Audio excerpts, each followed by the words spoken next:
Hey, y'all, look, it's the special edition of Here's What We Know, the Once Around the Country edition that I try to do once or twice a month. And it's enough about me yapping by myself. Every now and then I'm able to con one of my friends into joining me. And today's person who's been hooked into it is one of your favorites and one of mine too. It's Jungle Doug Griffin. How are you, my friend? I'm doing good. Look at this technology that we're playing with that wasn't even a thing when we were doing radio back in the day. Yeah, if you guys have ever wanted to say, this is the thing, and you and I've talked about this, when people want to come into the studio and watch us do the show, I never could understand it because it's just two guys sitting talking to sticks. It's all we're doing. And I got this, a buddy of mine was telling me the other day, he was talking about, the thing that blows me away. I said, what? He goes, because I told him whenever I've done a morning show, I try to do it when we can't see each other, right? Remember when we were sitting across from each other and I put a big piece of cardboard up in front of us so we couldn't do sight gags? And he goes, that is the craziest thing I ever heard. And I'm like, not really when you think about it. I mean, because people can't hear us going, hey, wagga wagga, exactly. And so, yeah, we just, he goes, how did he put it? He goes, you learned how to read auditorial body language. And I'm like, that sounds a lot smarter than the way you said it and the way I thought of it. It was just us trying not to make faces at each other because it was just so, and people don't realize this, when Doug first started coming on the air with me, I was in San Jose. He was in San Francisco. So I couldn't see him if I wanted to. I was just like you guys. I had no idea what he looked like. I had no concept of who this guy was, but I had done enough radio to realize I didn't make a mental picture. I never made a mental picture of what I thought anybody would look like. Cause I remember my first shocker thing, that there was, I went to work at WKMX and there was this newswoman. Her name was Melanie Stottlemyre. News 107. Melanie Stottlemyre. And I'm on the air one day, the first weeks I'm there, right? And all of a sudden this, oh my God, woman walks in. And I'm like, hi, I'm Gary. She goes, I'm Melanie Stottlemyre. And it cured me. It cured me. I never. From then on, I was like, I'm just not going to make it. I got nothing. I got nothing. But it did teach us to learn how to do it, right? Yeah. And you and I were just talking about your lovely son, Garrick, who was not named after me, even though his birthday's the day before mine. No, you're on the same day. That's right, the 21st. Same day. Same day. Doug's lovely wife, Cheryl, made sure that I knew he wasn't being named after me. But you were just talking, what's he doing now? Yeah, so he's following in his father's footsteps. The name Garrick was my high school friend. And the way his mom spelled it, the way we spell it, is garlic without the L. So G-A-R-I-C, but his little nom de plume is DJ Garlic. And he's a big Grateful Dead guy. Big beard, long hair, tie-dye shirt. So a tie-dye garlic clove is his logo for DJ Garlic. He calls his fans his cloves. And he hosts drunk bingo, karaoke, trivia, just stuff at bars and dive bars around Columbia, Tennessee. And he's created this thing, and you and I were talking before we went on the air. I said, he's learning these skills that you don't know how they're going to pay off 10, 15, 30 years from now, that you just don't understand. And as you and I were saying, I think if you learn the ability to stand in front of people and talk to people and communicate, I think even in the world of AI, I think there will always be a place for you. Yeah, I mean, I totally agree. I think that so many things I've read said people's number one fears have to do with public speaking and people getting freaked out in front of public. And sure, I mean, I still get nervous. You probably get nervous, whatever, when you do different things. But after a while, it's just like, you got to tell yourself, you got this, you do this, and you just do it. And even if you say wrong things, I'll even tell Garrick or other people wanting to be in radio, say it confidently. And even if it's wrong, nobody knows. just keep moving. You just keep moving. Yeah. People say, "Have you ever cussed on?" And I remember, and I told you this story. I was on the air in Fort Collins, Colorado, and the Lakers had just won the championship, and I was going to say, "I hate those suckers," and I didn't. Right? Suckers was what it was supposed to say, but I didn't. And when I said it, the guy was doing the morning show with his eyes got the size of plates, and I leaned over because I was in control of the board. I leaned over and turned his mic off and just kept going. Not one complaint. Because nobody heard it. Because everybody was like, no, he didn't say that. But when you stop and draw attention to it, okay, now we have a problem. Big spotlight. you just keep moving on. And we're going to get around. There are a number of topics that Doug and I are going to talk, because I always try to do something country music. And Doug's background, ever since he left me, was been in Christian radio. And now he's doing other stuff. And everybody, because everybody just cares about you. Let's do, and I never do this with any guest, and I always tell this about guests. I don't care about your backstory, right? We're going to talk about whatever the situation is. Yeah, I don't even, but you're different because you're kind of family is what you are. So what's been going on with you? First and foremost, I know a lot of people were really worried about you and really praying, my family included, when you went through a health scare. Yeah, no, I definitely appreciate those prayers. Diagnosed with prostate cancer, and then went through the whole thing of, do we do radiation? Do we do ivermectin, fenbendazole? Do we go off the rail? So it was a journey. It was a 1.5-year journey to settle on finally surgery. And so that was removed, the prostate removed 3-4 months ago. And so first, feeling good. The first blood draw was negative for the PSA, which is that little marker for detecting prostate cancer again. So technically cancer-free, but they can't really say that after, have to do 5 years of testing or monitoring. But physically doing well. I mean, there's without going into too many details, there's a new normal down there, but we're rolling with it. And well, I mean, yeah, and it's better to be here. Yeah. Right. No, it was mid to high grade range of cancer on there, but as they say in the cancer biz, good margins. So all around the tumor was clear. Lymph nodes that were removed were clear, and it was really good. It was really good. It was a very cool, even God story that relates back to radio for the doctor that I ended up going with. So there's a guy that I've known here in the business who's been a general manager over Moody Stations, which is a Christian network. And when he was seeing on Facebook what was going on, he goes, "Hey, my nephew is like higher up over at Vanderbilt. Like, he lives in this world. He's like an expert." And I said, "Hey, I would love to talk with him." Well, it didn't turn out that we get connected until like 2 weeks before the surgery. But we had a phone conversation. He answered a bunch of questions. So morning of the surgery, my physician comes in and he goes, "How do you know this doctor guy?" And I tell him the whole story. He goes, "That's my mentor. That's my buddy. He wants me to text him after your surgery to say how it's going. That's something with HIPAA. Are you okay with it?" I'm like, "Of course I'm okay." And I just thought, man, what a way to be seen. Not that he would have phoned it in for any patient, but to have that extra connection to go like, "Hey, this guy, Doug, he knows this guy that's a friend and mentor." I feel like, you sit up a little straighter, like you don't want to mess up your buddy's buddy.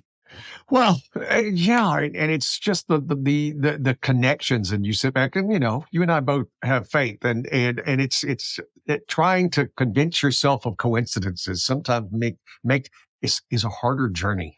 Yeah. For you folks who do that, it's a harder journey than mine. I can just sit back and go, "Hey, Lord, thanks." Yeah. I appreciate that, but well, because as with all the. And I have to ask, okay, when you got the diagnosis, was it like everybody says? Does everything just fall away and the only thing you hear is the word cancer? Yeah. I mean, it's very sobering and not really. It's hard to wrap your head around. And then people come up and ask you, "How you doing? How you feeling?" And you have to say, like, for this one, I've been told this is the lower C cancer, not a capital C, but like a lowercase c. There's no symptoms. You don't feel anything.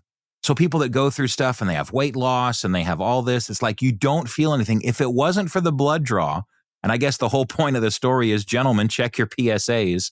If it wasn't for the blood draw, I'd have no idea. And I think for a lot of people that ignore that, for the stereotypical guy that doesn't go to the doctor, check that PSA level. If it's above 4, it's a concern. I was as high as 27 on this little metric. And I was doing hormone replacement therapy, which turns out probably was not the best because testosterone fuels the cancer and all that stuff. But no, it was just surreal. And it was surreal all the way up until the surgery. And then I found out, because I've been so healthy. Here's the thing. I've been so blessed. I was with the Fish in Nashville, a Christian station, for 21 and a half years, the entire run of the station. I think I had 5 sick days in 21 and a half years. So I've been blessed to be pretty healthy. And so to have this kind of a recovery and to go under anesthesia. So my body, Gary, doesn't tolerate anesthesia. What does that mean? That means when I'm coming out of recovery, I'm forgetting to breathe. My heart rate is less than half of normal, and my wife is ready to say goodbye to me in the recovery room. Surgery twice as long, recovery twice as long. She was taking pictures of my blood pressure. I don't even know, 50/20 or just something that was just crazy, crazy low, because they just say some people don't tolerate anesthesia and all they can do is monitor your symptoms. So it was that's post-surgery, and that first night was super rough, and for her, pretty scary. But thankfully, I'm still here. I had no idea. That was scared the hell out of me if I'd have known that. Yeah. I am the poster child for anesthesia. I'm great. I mean, I really am. And I had the old colonoscopy. Because when you get to a certain age, and the cool thing is, usually go back. If they find anything, they ask you to come back in 2 years, 2 years, 3 years. If they don't find anything, they ask you to come back 5 years. I just had mine recently. He goes, "We'll see you in 10 years." That's awesome. But me with anesthesia, because my sons are like, "What's it like?" And I'm like, "For me, it's time travel." And he goes, "What do you mean?" I said, "I go to sleep, and 1 second later, I wake up. I mean, there's no in between. It's just like, yeah. Okay, we're all done now. Go eat," because you haven't eaten, in 24 hours. Right. Go eat. Go grab something. See you later. Bye. But I'm always, and they watch those videos, the funniest home videos, and they're like, you ever wake up and go, whatever. And I asked my wife, and I said, like, have I ever done that? And she goes, no. She goes, you just wake up and go, all right, hey, I mean, quick. Ready to go. Yeah, the nurses are even like, there's no fog for you at all. And I'm like, I live my life in a fog. It's all right. Sounds like your wife might have been disappointed, though, that you didn't have a couple videos to mumble whatever. Yeah. They're going to send it in and win that $10,000 or whatever it is, all like that. Well, and you, because the world radio has changed for both of us. I mean, because you left me. Doug left me. In a year, in 1996. That's when Doug left. That was a bad year. That was a bad year for me. It really was. My wife asked for a divorce. My mother passed. You left, and then my brother passed. It was 96. But I've learned, if you're going to have it all in 1 year. Get it over with. Just get it all with. Stuff. But you went and started working at Christian Broadcasting, and I thought. And as you said, the fish has got swallowed up by a bigger fish. Yeah. Which is the same thing happened to KRTY. I mean, we got, usually when you go off the air because you have no ratings or you're making no money, we had historic high ratings. But the people who were in charge of it were a bunch of 90-something-year-olds. I'm not even kidding. And they just didn't want to do it anymore. Yeah. So, and the EMF folks just wanted the signal. They didn't care about country music. So, and the cool thing is we're doing KRTY.com and we're still here 4 years later. That's awesome. It is. But you've gone through this journey, and now, because we're going to get into the formats and stuff like that. But I mean, now you're working harder for less. Let's just be blunt about it. But you're on like a number of stations. Yeah, it's a whole different world. For someone that doesn't live in the radio world, there's a phrase called voice tracking, which basically, if you think about a DJ doing a 4-hour show, if you're in the studio, it takes 4 hours to do the show. But if you just talked for the segments that you talk, you maybe talk a minute here, 2 minutes here, 30 seconds there. You can put all that into the computer in like half an hour, and then it plays out in real time. So I voice track a morning show for a network in Wisconsin. So I'm the morning guy from 5:30 to noon on that station. And then in New Mexico, I voice track an afternoon show for that network. I'm the afternoon guy from 2 to 6:30. 90 minutes from here, where I'm at in Franklin, Tennessee, McMinnville, Tennessee, I'm the morning guy on Wow Country from 5 to 9 a.m. So that's a voice track shift. And then nights, I'm the new night guy for Mix 92.9, the AC station here. And that's live in studio from 7 to midnight. And listen, it's not a slam on them. I mean, they're trying to survive. Yeah. It's a hard business right now, and there's a number of things, and it's not any of us slamming. I always take it as I told you when you and I were talking weeks or months ago. Your talent won out. I mean, the fact that you keep finding these jobs, and that's cool. I mean, are these mainly Christian radio stations outside of the wild country? Yeah, so Mix 92.9 is adult contemporary. It's the number one listened to station in Music City, and then the network in New Mexico and in Wisconsin is a contemporary Christian music network, which the Fish was. I still remember when I had the conversation with you, Gary, about leaving, and at the time, the other competing country station had kind of tried to wrestle me away or something earlier on in our time, and I remember you said, "Well, if you leave me for the Lord, then that's okay." Yeah. I got no problem. I can't compete with you, and you're following your heart on that. Going to the other station is like, how good a playing did that turn out to be? Yeah, really. Because they're not here. They weren't there. That's the one thing the old KRTY did, is that we just slayed all the giants, right? Because it was. I've always been proud of the station because it's. Somebody was asking me about it. I said it was one of the top 5 most influential stations in the country, and I honestly can't come up with the other 4. That would be above it, right? Yeah. So a lot of the stars, a number of stars wouldn't be stars if it wasn't from people at KRTY going, no, this, we're going to hold this up, this guy, we're going to play this song. It worked out in our favor. But you went and did that. What was it? Because I know what it was like doing a morning show, you and me. And we'd goof off and we'd laugh and we'd go stupid and have our pun wars and all this other stuff. But I would never get a chance because I was always on the air at the same time you were in different time frames. What was it like going from doing the show we did to doing it for Christian radio? Because listen, I would kid Doug. I would say, dude, you ought to let me do a bit. I'll call in as Satan. And it would be like, I can't believe you're listening to this music. And I would go, dude, I grew up on this. That would be the bit, right? Yeah. But he's like, I don't think we'll do that. And I'm like, well, I can't argue my way in. I get it. Because they're a bit on the more conservative side, but you are a naturally funny guy. So how did you jump into that? Well, I mean, I think the biggest challenge for me was just being the guy in the driver's seat. You were the leader, I was the follower, and you taught me so much and felt very inclusive of all the people that I worked with, especially some major names in San Francisco coming up through traffic. Everybody was always like, oh, yeah, do whatever. This is my thing. You were always very inclusive, very much like, I don't care who gets the laugh as long as we get the laugh. If you're going to one-up me, it better be better than me. So, I mean, iron sharpens iron for sure. For me, I just took it as, we can talk about everything. We're just going to talk about it differently.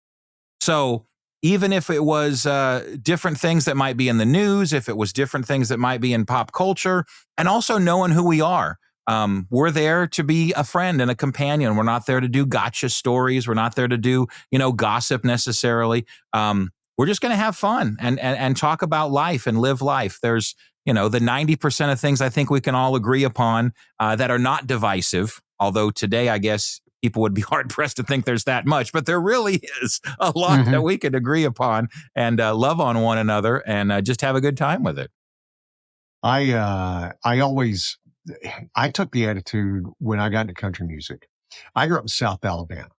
And if there's anything I hated, it was Uncle Buck and Cindy Lou on the radio. Hey, good morning, everybody. Woo, the cows come home. I hated that. I hated it.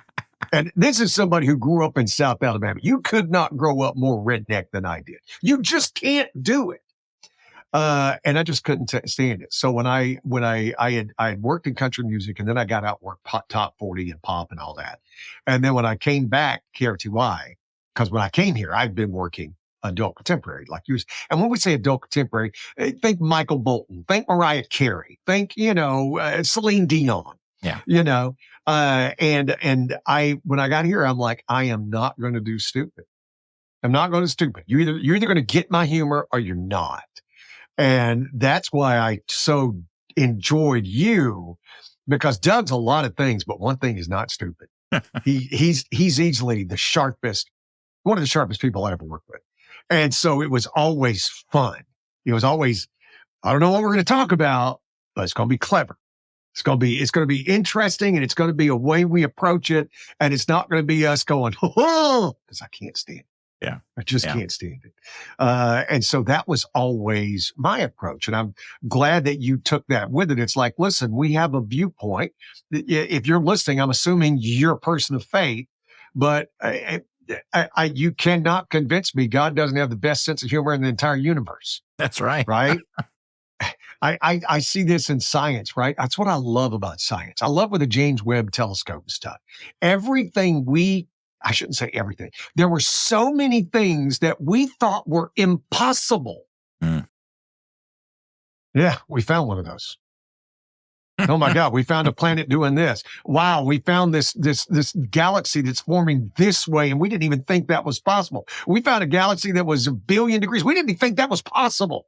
And that's just, that's me going, God going, Sure. Yeah. Whatever. And I just get the biggest kick. Christian music, I'm telling you, and I'm not trying to get political. I'm just trying to state what I think is going on right now.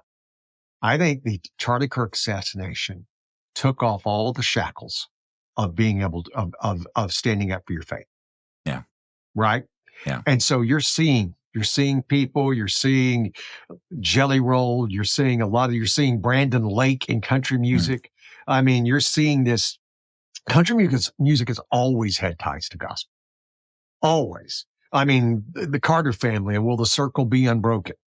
I mean, it was people coming right out of the church choir and singing country music, and everybody did. Everybody had a country album, and now it almost seems like we're going the other way. Now it seems like the Christians, every other Christian album, and got a country album in them.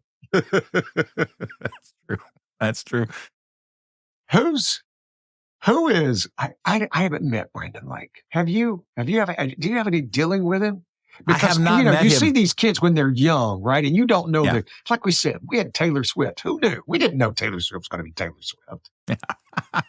Yeah, I haven't had a chance to meet Brandon or some of the newer guys. There's a Forrest Frank, Josiah Queen, these new crews. I know, the stalwarts that have been there for decades. But yeah, it's true. And there is so much a shift, at least in Christian radio, towards worship music. That's always been one of the topics that people talk about, of an ebb and flow. There's a little bit of worship music, then there's a lot of worship music. And obviously worship music, people sing in church and use that to worship God. There are networks that are all worship music. And then there's Christian music that's just like anybody else, talking about stuff, but from a faith perspective. And I think you're right, as far as people being able to say, this is what I believe in, and I believe in God. See, now that's a different dichotomy. I did not know there would be a separation, because we need to dive into that, between worship music and Christian music. So like, what would be, like, I know in our church, we'll sing songs that you'll hear on the Christian radio, right? So would that be worship music, or is that Christian music?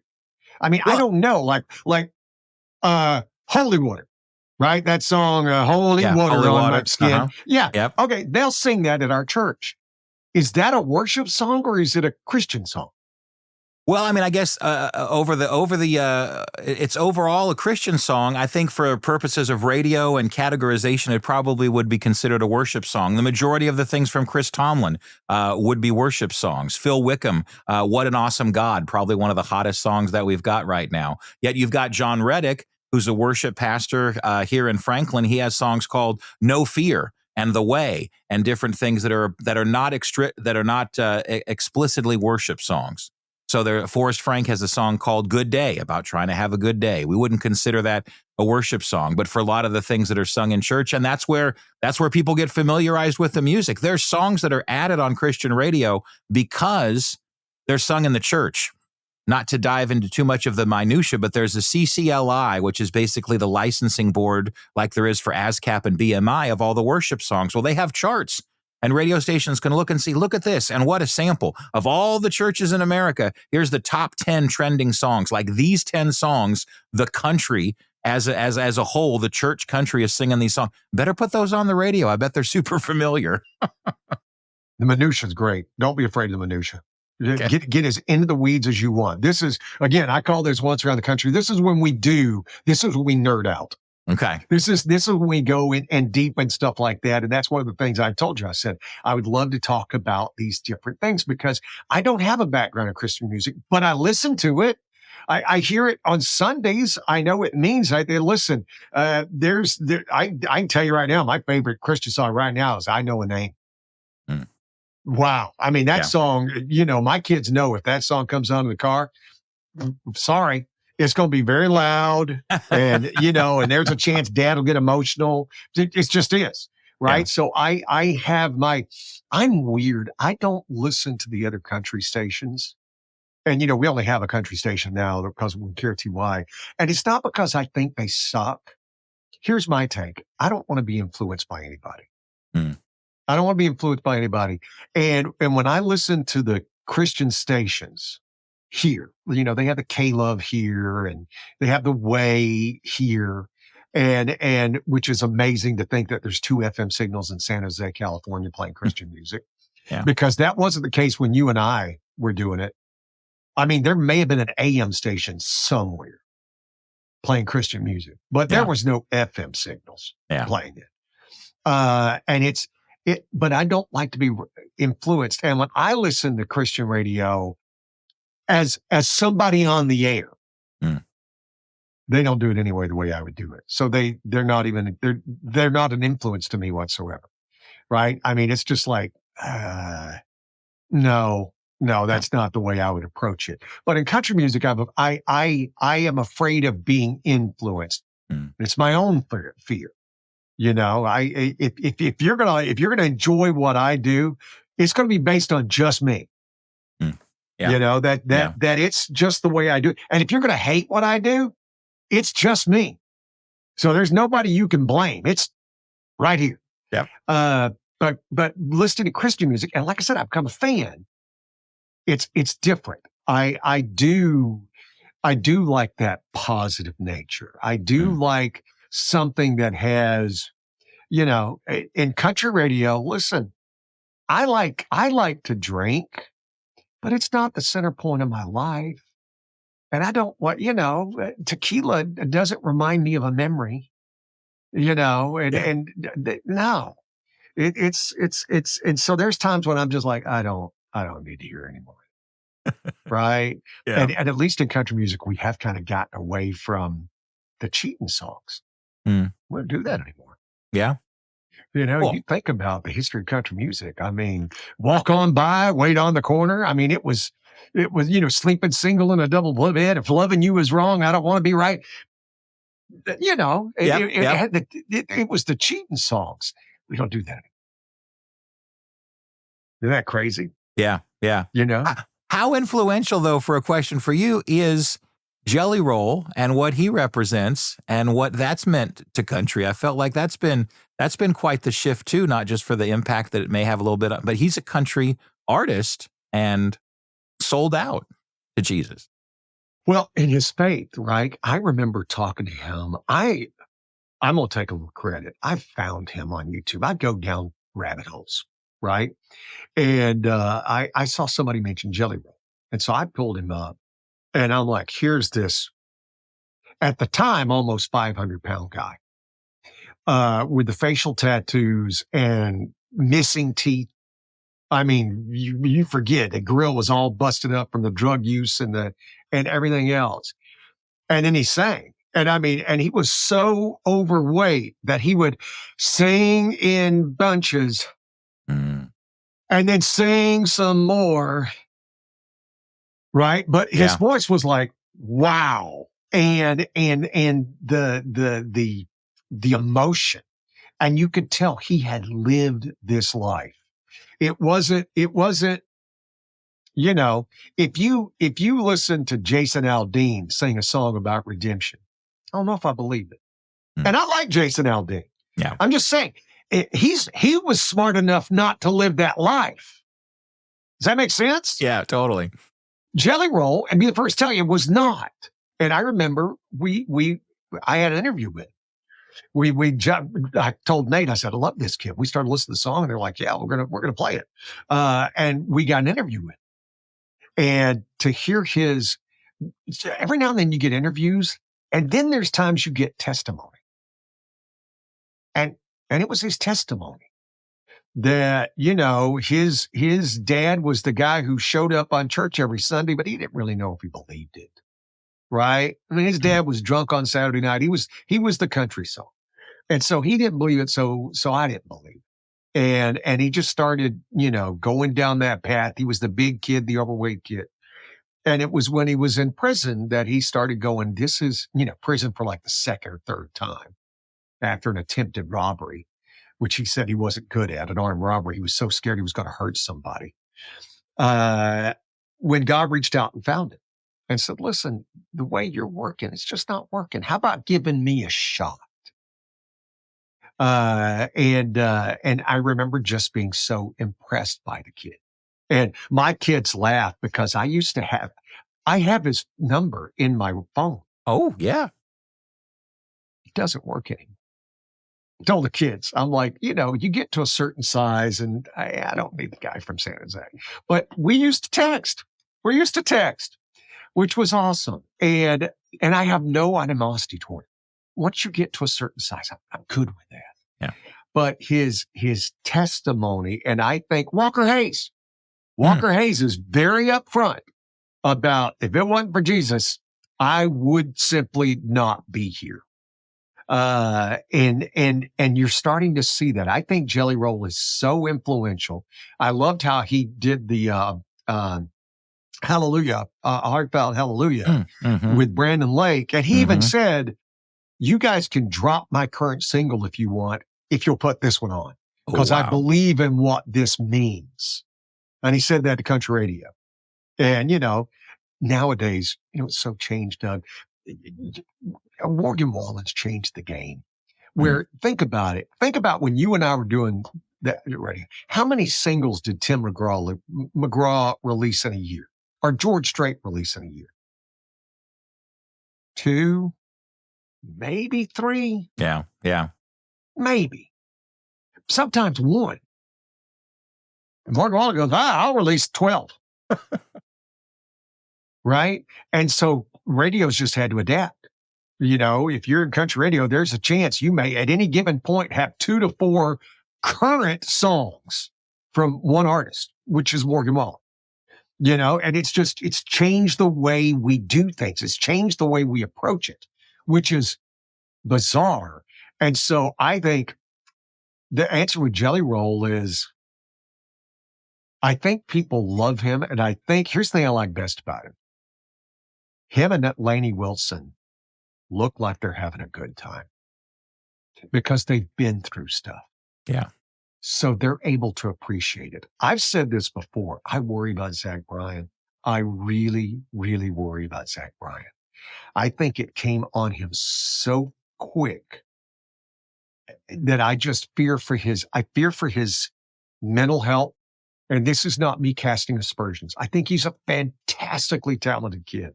I really do.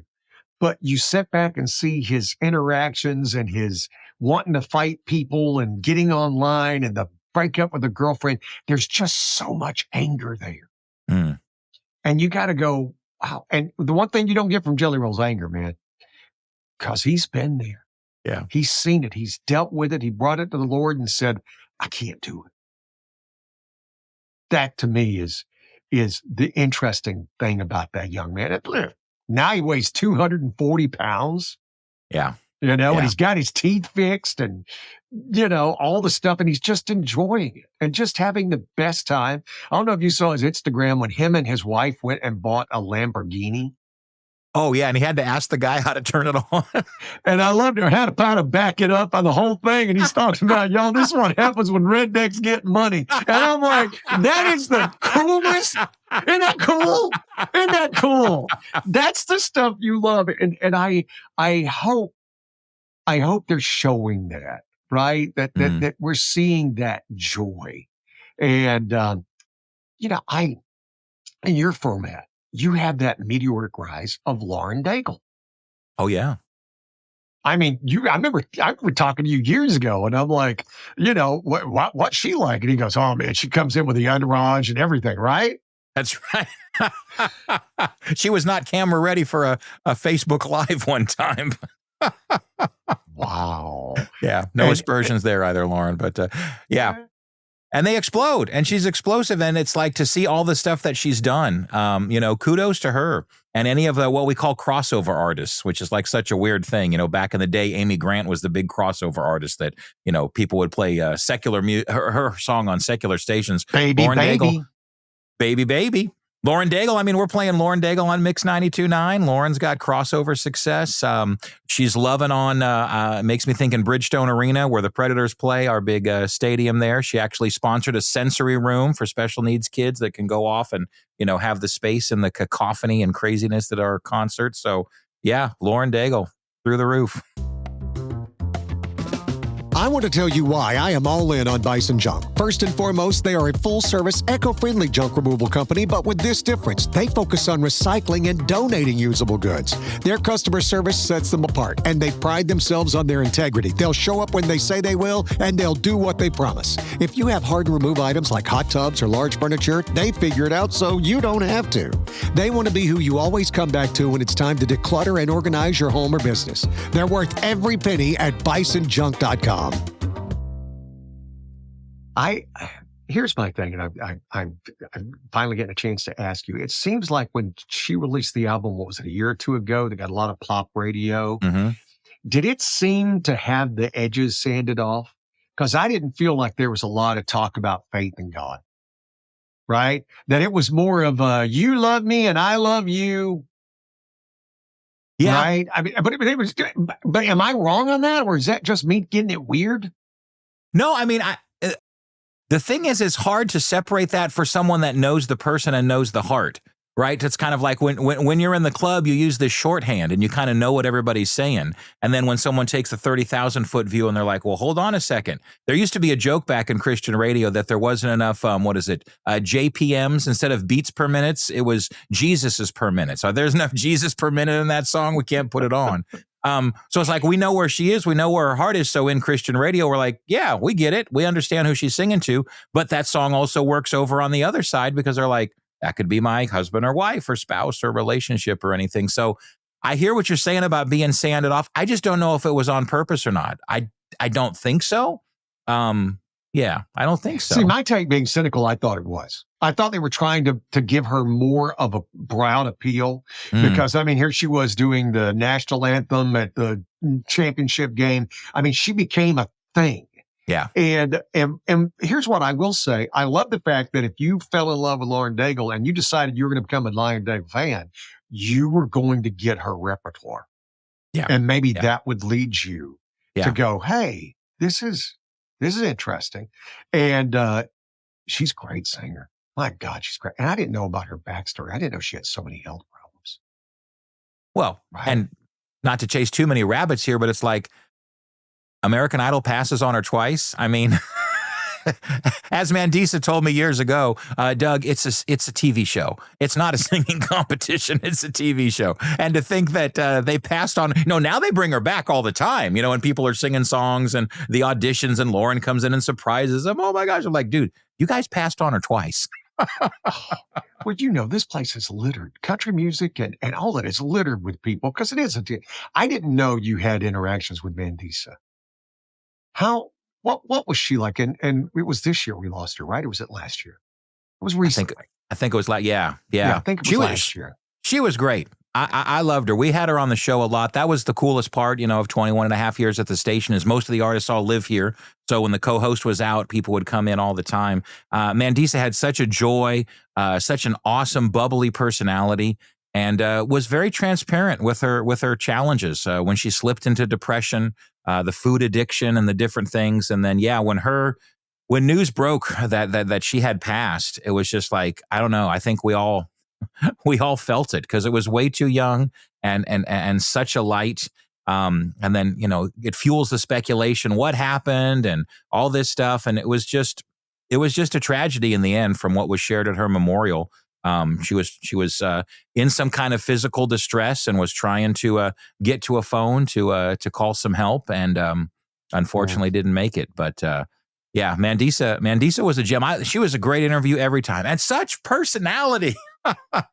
Well, I mean, that's what came through when she was on that, because there's people who have, I break it down to entertainers and performers, right? For me, and we'll get into that here in a second, but her ability to have this amazing voice, right? But then to add to it, and you can add to it. Sometimes you can't. Alan Jackson can't. And that's not a criticism of Alan Jackson. It's not who he is. It always surprises me sometimes how the shyest, quietest people will get into entertainment, right? George Strait, not a talky, yucky guy, right? Yeah. I've interviewed George a couple of times and not pleasant, nice. Yeah. But to say he's like Jelly Roll, to say he's like, I mean, you think of, I'm trying to think of people. Toby Keith, when he first started, was it? But Toby Keith at the end was just the most fun, right? He just had that ability. Garth has always been a great interview. Reba is a great interview, even though it's a little stilted because she's always got a, did I just say something funny?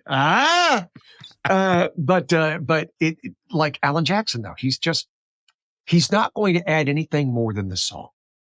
And that's not a criticism. It's just who he is. Mandisa, I keep wanting to say Manresa, the restaurant. Mandisa is going to give you the song and everything else. It's not ever going to be just the song. Yeah. Right? I mean, Carrie Underwood made that transition where she first came out, she was just a singer. I mean, nothing else. I can remember that they had like Keith Urban open for her because that was the show, and she would just come out and stand there. But then she turned into everything, and now you get everything with Carrie Underwood. Yeah. I've never seen Lauren Daigle in concert. What is she like? Oh, she's good. She's good. I think, for the recent ones, she has her moments. Because like you say, when you get to a certain level, you've got so many moving parts and so many things. It's a great show. It's very well put together. But we're going to get done. It's got the beginning, middle, and end. But she shares. But she's not going to chase rabbits. Some artists will chase rabbits, and then the guy in the production guy's like, we're running overtime here. Oh, wow. Well, we had Garth in for the dive bar show, right? At Club Rodeo. And it was supposed to go for an hour, 1 hour. It's supposed to go for 1 hour. Actually, they had told us like 55 minutes. That's what it was going to go. He went for an hour and 45 minutes. And you're like, nobody complaining. That's right. That's right. Happy for you to do it. And it's right there. I was going to share with you. Do you know that Brandon Lake sold out the San Jose Arena? Did he really? And this was like this. That was earlier this year. Wow. That's awesome. That's awesome. And you think about San Jose is not the hotbed of Christian activity, and I'm not saying that as a slur. What was I saying? Less than 3% of the population goes to church regularly. Okay. Here in San Jose, okay, which is stunning. I mean, we got almost 2 million people in this area. So the fact that Brandon Lake is selling out the arena, that's cool. It just goes to show that movement, that thing, and the fact that he's becoming a country star, and the fact that the lines are blurred. Morgan Wallen openly talks about God. right? And his songs have that in there. Carrie Underwood has released a faith album, I believe, right? Yeah. So you're starting to see that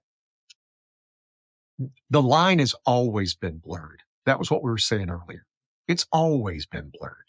I mean, all the song, the 60s and 70s and Roy Acuff and the Great Speckled Bird. And I mean, it was always tied in. Johnny Cash did, I don't know how many faith albums. And it was always, did he live the life? No, but none of us really do. That was the whole beauty of forgiveness is that we don't have to. We have to try. Yeah. But we're not held up to the standards. Yeah, totally. And watching this interesting time right now about where we're going. Because you're right, we can find things to agree on. I think what people get is we can always find things to agree on. I think the things that we disagree on now have become so polarized. And rightly so. And rightly so. There's some things that you should be like, no, this is where I stand. And I'm not. Yeah. And it doesn't mean I think you're evil and I don't think you're a Nazi or anything, but this is where I stand. And I'm gonna stay here. And if you can try it over there, and if that works, good luck. Yeah. But I'm gonna stay here. It's an interesting way music is starting to, I don't want to say mirror that, but support it, if you would. I think it's interesting, too, the day and age that we live in with social media. For the artists that you mentioned, Johnny and all those other ones, they were always behind a box. They're always behind something else. Now all the artists have the ability to be out there way more than just the song. So if nothing else, if you're into a particular artist or if you're curious, like you say, Lauren Daigle, then you find out other things that's related to her, Brandon Lake, other things, people that are sharing all their stuff on social media. So it's much more of a full picture. And I think for us radio guys, we've been in this box so long. This is the genre. This is the lane. People are just like, what's a good song and who's real? If you can be real and you can be a good song, I don't really put you in a box. I just put you on my playlist. And that's true. I mean, you say about that, going back to the radio, remember, because I'm older than you, but you remember CHR. Yeah, right? Yeah, contemporary hit radio. And the whole premise behind CHR is they would play the hits from everybody, right? So there used to be urban radio, which was primarily African-American artists, right? So, and there was pop radio. There was rock and roll radio. There was country. And the whole premise behind CHR is that we'll take all the hits from everybody. And it literally truly was a Spotify playlist when it was done right. Yeah. That everybody could listen, because I've always said this before, when it comes to radio, I never really cared about being your number one button on your radio, because that's very subjective. But if I could be everybody's number two button, I will rule all that I see. If I can be the option that everybody can agree on. Oh, well, in our case, Lamont Tonelli, they're playing a weird song. Or, Sam and Lisa. Well, I can't, Lisa's stupid again, I know. Well, those might be your number one choices. Right. Well, let's see what Gary does. If I can be number two, then I'm going to be just fine. Yeah. Right. True. And it's interesting for the contemporary hit radio, it seems like if we could get back to that, maybe there's that lane that's open again. That could be. Because everything's cyclical. Yeah, that might be something new. I feel like everything's so splintered and fractured right now that everybody's just focused in on what there is. There's this little niche, and I think people are way beyond that. But I don't know. The radio consultants will tell you have to be the taste. People want Coke to taste like Coke every time. They want the station to sound like that every time. I don't know. Less people owning more stations probably doesn't lead to a bunch of diversity. Well, but that's and at some point, you and I've done this long enough. At some point, every radio consultant, Julie had the best thing. Remember that? A radio consultant is someone who borrows your watch to tell you what time it is. Charges you to tell you what time it is. Okay. Right? I always thought that was the best, right? And every single one has been proven wrong at some point, right? Every single one who, and that's what happens. A guy will have success, a girl, whatever, but, will have success at this one station because what they do fit that one problem. Mm. And then they decide that it'll fit all the problems, all the stations.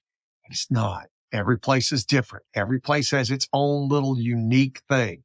And I remember they used to have a consultant with us. And I think it was when you and I were doing the show that, I don't know if you remember, we had that meeting and they were like, I said, so anchor bits, should we do anchor bits? And anchor bit is like crooks are stupid or, a top 10 list. Should we move it around or should we do it at a certain time?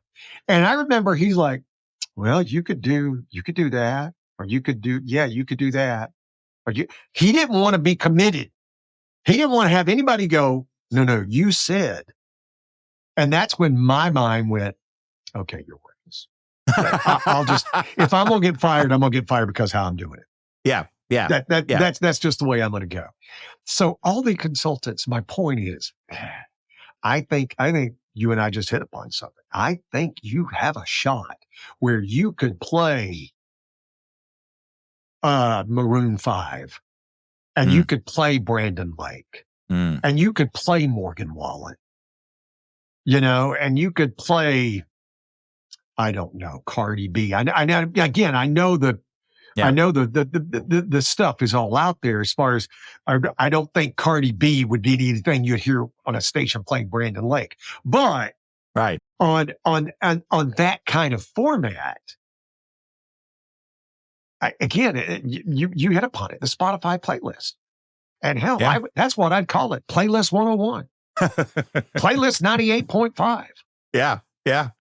I guess it would be the adventurous person that would give somebody that kind of freedom. I will say, as total kudos to Barb Bridges, who's the program director where I'm at currently. She's been at Mix for 30 years. And as I've been at that station recently, I've had more of my friends come and listen. And they do say that it is the interesting mix. I mean, she really does have a mix dialed in, because I will say that during my show, I will play Lone Star. I will play Lady A. I will also play Shabuzi. I'll also play Love Shack. We'll also play B-52s. So there is something to be said, but it's hard to find that particular mesh, because everybody's afraid of when we're not playing your favorite song, then you are gone. Mm-hmm. What we've learned is they're gone anyway. Right? I mean, have you, my kids don't even listen to radio. They don't. I mean, it's right. And they'll listen because we turn it on in the morning when they're getting ready. They're listening to Dad. There's no democracy in this house. But it is. I wish you had more time. You're so damn busy that, I think you and I, because you'd have to be on top of it. You'd have to be on top of it. And it would require the on-air talent. It's what they used to call us DJs. I mean, the DJs, we became air talent. When I first got in the radio, I was a DJ. And people go, are you a DJ? And even today, are you a DJ? Yeah, I'm a DJ. That's what I am. Even though technically DJs are people who work in clubs now and do, make tons of money if they get big enough. But if you could stay on top of it and you had the air personalities who could tie it all together. Yeah. Because you would have to go, wow, how about that Shabuzi song? All right, well, here's something different. Here's Foo Fighters. And we're going to jump into that. Here's what you don't know about Dave Grohl. And you would have to be able to tie it all together, which would make us more valuable. I think so. Here's the challenge, though, unfortunately, is where are the next people coming up through the ranks to do that kind of thing? That's been the sad part of just shrinking radio, be short breaks, just, get in and out. Nobody wants to hear the DJ. Nobody wants to hear a bad DJ. Nobody wants to hear a bad song, but you have to learn the craft. I learned a lot in the years that we were together before, and you got to learn the craft and you got to be into the craft. And unfortunately, there's not a lot of outlets anymore where people can learn the craft. Yeah, that was the best for me, starting off at WKWL AM 1230, because Who cared? It was a little AM station in Florida, Alabama. You know, it was 60 people listening at any given time. So I got to screw up all the time. And the first couple of stations I worked at, if I screwed up, nobody died. And it gave me the opportunity to learn how to screw up. It's just what you got to do. And you got to be able to fix it, because you and I both know some of the best breaks we've ever done, either together or apart, is when things have gone wrong. That's right. And then you get to like, okay, let's see what we're going to do to fix this. And that's where magic lives. And having that, I literally had a friend of mine the other day was telling me how his that's right, his niece was down in Louisiana working at the College Station because she wants to do what you do. And I'm like, bless her heart. I said, good luck. And he goes, well, she's also majoring in journalism. And I'm like, even harder.